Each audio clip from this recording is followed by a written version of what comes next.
Pen Air Pilot writes, Zay, tell us a story, please. On your next sick day, of course. Oh, you clever monkey, tell us a story. Who is us? Am I an us? Yes? Yes, I will tell us a story. We. Before he went to bed each night, my grandfather would go into his study for a few minutes, and when he emerged, he would say the strangest things, like, I wish I were a teacup, or the mountains smell like persimmons. Persimmons! He would linger on the last word, and from then on until he woke up the next morning, he wouldn't speak another word. When he was on his deathbed, I went to visit, and right before I left, he asked me to open the drawer on his nightstand, pull out the worn booklet that was inside, and turn it to the page after the last dog ear. And he said, read me the last line on that page. And I read, it was the first time that she saw the sea. He closed his eyes and paused for a second and then said, ah, Anna, imagine the life you could have had without me, and then shooed me away with his hand. That booklet was his diary, and the date of that entry was May 15th, 1948, exactly 40 years before the day that I visited him. My grandfather was a carpenter with a secret wish to be a poet, but he was no good with words. So when he hit old age, he decided to turn the rest of his life into a poem. The last words he spoke each day rhymed with the last words he wrote 40 years before. A life poem. I kept a diary once for the 3 months between high school and college when I traveled through Europe alone. Pages of fights and love affairs and adventures, and a journal of pictures I drew in the south of France and down on into Spain. My pictures weren't worth 1,000 words, just a few. This one was, I hope that if I sit here and draw long enough, someone will talk to me.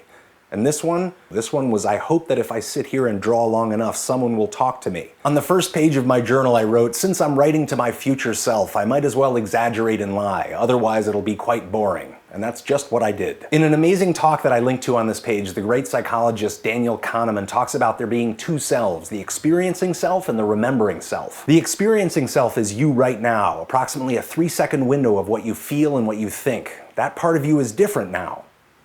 And again, the remembering self is the part of you that tells the story of your life based on the memories that it keeps from your experiencing self. Of course, your remembering self throws most of your experiences away. It loves the big stuff, big events, big change, big moments, the stuff of stories. While your remembering self wants those big moments to hang its hat on, your experiencing self often just wants some calm happy. But Kahneman points out that the remembering self is often in the driver's seat when we decide what to do with our lives. He says we don't choose between experiences. We choose between memories of experiences.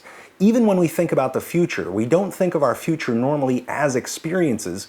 We think of our future as anticipated memories. Do you ever feel like you do things even though they're really not that enjoyable just to collect the memory? I do, often. But what do we do with those memories? And here's the trick that Kahneman points out. We optimize for remembering, but we spend so much less time remembering than we do experiencing. Like that trip I took to Europe. I spent 3 months experiencing it, but since then I've probably only spent a total of a day or two remembering it, telling stories, reading my journal, looking at pictures. I wonder if I would have done that trip differently if I didn't care what I remembered about it. A diary kind of sits between the experiencing self and the remembering self. A lot of little moments begging to be remembered, but most will fade away, not big enough for the remembering self to store. So let's give those little moments a moment to shine, shall we? The wonderful fashion designer Britton Lefels is going to make us a life jacket.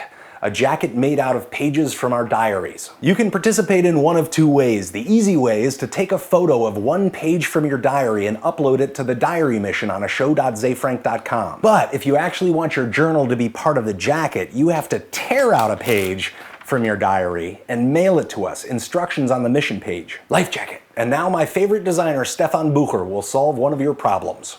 Kara writes, I don't know how to start a healing arts school. Alright, fair enough.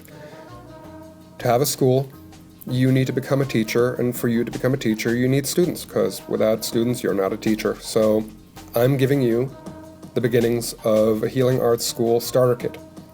Make this t-shirt for yourself, wear it around town, get yourself some students, and then you'll have a school. Problem solved. It's the bye-bye-bye-bye, the bye-bye-bye-bye song. Songy song, song, song, song, the bye-bye-bye-bye-bye song.